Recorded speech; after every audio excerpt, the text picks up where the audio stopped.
Hello दोस्तों, आज हम सीखेंगे बिनाइन प्रोस्टेट हाइपरप्लेसिया। ये एक ऐसी कंडीशन है मेल प्रोस्टेट ग्लैंड की जहाँ पे प्रोस्टेट ग्लैंड जो होता है उसमें मैलिग्नेंसी हो जाती है। वो भी नॉन कैंसरस मैलिग्नेंसी होती है और जो यहाँ के जो सेल होते हैं प्रोस्टेट के सेल वो एकदम से बढ़ जाते हैं, उनकी साइज बहुत ज्यादा इंक्रीज हो जाती है। तो आज हम पढ़ेंगे definition, sign and symptoms, surgical management और नर्सिंग मैनेजमेंट। ठीक है, तो बढ़ते हैं। तो फर्स्ट हम देख लेते हैं कि प्रोस्टेट ग्लैंड नॉर्मल और बीपीएच में कैसे होता है। आप देख सकते हैं यहाँ पे नॉर्मल में जो अपना प्रोस्टेट ग्लैंड है उसकी साइज कम रहती है और जो नॉर्मल ओपनिंग है, ठीक है, ओपनिंग है वो बराबर से आता है। ठीक है, इसके वजह से जो यूरिन है वो यहाँ से बराबर से पास होता है। बट जब बीपीएच हो जाता है तब ये जो साइज है, ठीक है, ये जो ओपनिंग है यूरेथ्रा की, ठीक है, यहाँ से ये ओपनिंग है ये कम हो जाती है क्योंकि यहाँ से प्रेशर लगता है। दोनों साइड से प्रेशर लगने की वजह से ये ओपनिंग जो है वो छोटी हो जाती है। छोटी हो जाने की वजह से यहाँ का जो यूरिन है वो यहाँ पे रुक रुक जाता है। उसके वजह से यूरिनरी रिटेंशन होता है। ठीक है, बीपीएच आपको समझ गया क्या होता है। तो इसमें जो होता है नॉर्मल में नॉर्मल रहता है प्रोस्टेट ग्लैंड और बीपीएच में इनलार्ज हो जाते हैं प्रोस्टेट ग्लैंड। ठीक है, और ये नॉन कैंसरस होते हैं। तब अब अपन देखेंगे इंट्रोडक्शन क्या है। बीपीएच एक नॉन कैंसरस है, ठीक है, ये कैंसर नहीं है, ये नॉन कैंसरस इनलार्जमेंट है प्रोस्टेट ग्लैंड का। ठीक है, जो कॉमनली ओल्डर मैन में दिखता है और मोस्ट कॉमनली ये पेरिफेरल जोन में दिखता है। अभी पेरिफेरल जोन मैं आपको बताऊंगा आगे कौन सा है।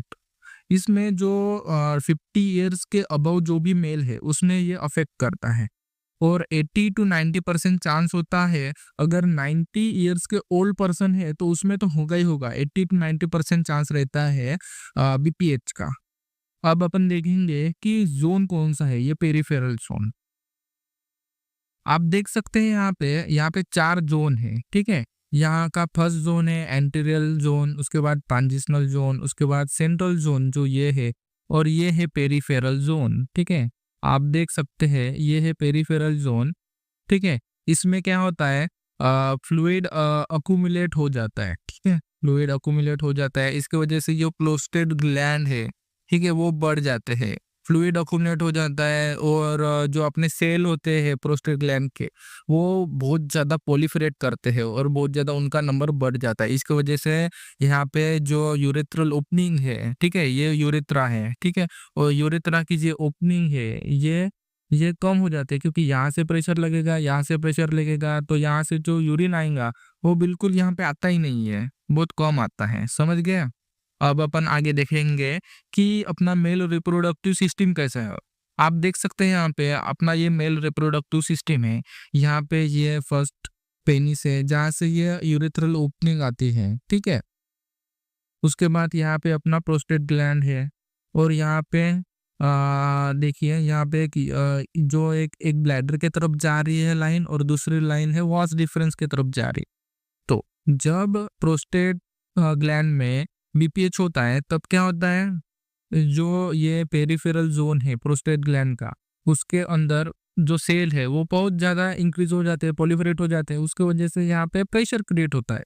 उसकी वजह से जो यूरेथ्रा है, यूरेथ्रा की तरफ से जो यूरिन आने वाला है, ठीक है, ब्लैडर से वो आता नहीं है, प्रॉपरली आता नहीं है, इसलिए इसके वजह से यूरिनरी रिटेंशन हो जाता है यहाँ पे ब्लैडर में। ठीक है, अब अपन आगे देखेंगे डेफिनेशन क्या है। अकॉर्डिंग टू पनवार बुक, ये बीपीएच क्या है, बीपीएच एक इनलार्जमेंट है प्रोस्टेट ग्लैंड का, जिसके वजह से क्या होता है यूरेथ्रा में बहुत ज्यादा कंस्ट्रिक्ट हो जाता है और उसकी वजह से यूरिनल रिटेंशन होता है। उसके बाद अपन देखेंगे क्लिनिकल मैनिफेस्टेशन क्या है इसके। तो इसके अर्ली स्टेज में तो कुछ अपने को साइन एंड सिम्पटम्स दिखते नहीं है, बट जब इसका लेट लेट यानी बहुत ज्यादा टाइम के बाद इसके अपने को फर्स्ट साइन एंड सिम्पटम दिखता है यूरिनरी रिटेंशन, मतलब यूरिन प्रॉपरली आता नहीं है और यूरिन का रिटेंशन हो जाता है। उसके बाद होता है नॉक्च्यूरिया। नॉक्च्यूरिया मतलब नाइट के समय बहुत ज्यादा यूरिन आना। उसके बाद डिसयूरिया यानी बहुत पेनफुल यूरिनेशन होना। उसके बाद होता है हेजिटेंसी, मतलब यूरिन करने में बहुत ज्यादा हिचकिचाहट होती है। उसके बाद बहुत कम यूरिन बाहर निकलता है, इसकी वजह से इनकम्प्लीट ब्लैडर एम्प्टी होता है। उसके बाद होता है अगर आया यूरिन तो बहुत ज़्यादा फोर्सफुली आ जाएगा और मिक्चुरिया हो सकता है। मिक्चुरिया यानी ब्लीडिंग आ सकती है यूरिन के समय, ठीक है? ये क्लिनिकल साइन एंड सिम्पटम्स है इसका। उसके बाद अपन देखेंगे कि इसके सर्जिकल मैनेजमेंट क्या है। तो इसके सर्जिकल मैनेजमेंट 2 है। फर्स्ट है TURP यानी ट्रांसयूरेथ्रल रिसेक्शन ऑफ प्रोस्टेट। इसमें क्या होता है, एक अपन रेक्टोस्कोप को इंसर्ट करते हैं यूरेथ्रा में। जो सर्जन है वो क्या करता है, रेक्टोस्कोप को इंसर्ट करता है यूरेथ्रा में और विजुअलाइज करता है ब्लैडर को, और जो प्रोस्टेट ग्लैंड के आजू बाजू के अगर बहुत ज्यादा इंक्रीज हो गए सेल, उन्हें वो देखता है और वहां से वो अगर निकाल सकते हैं तो वो निकाल भी लेता है सेल्स को। दूसरा सर्जिकल मैनेजमेंट है प्रोक्टोटॉमी। उसमें फर्स्ट है सुप्राप्यूबिक प्रोक्टोटॉमी, सेकंड है रेट्रोप्यूबिक प्रोक्टोटॉमी और थर्ड है पेरिनियल प्रोक्टोटॉमी। अब अपन देखेंगे कि ट्रांसयूरेथ्रल रिसेक्शन करते समय कैसा होता है वो, ठीक है?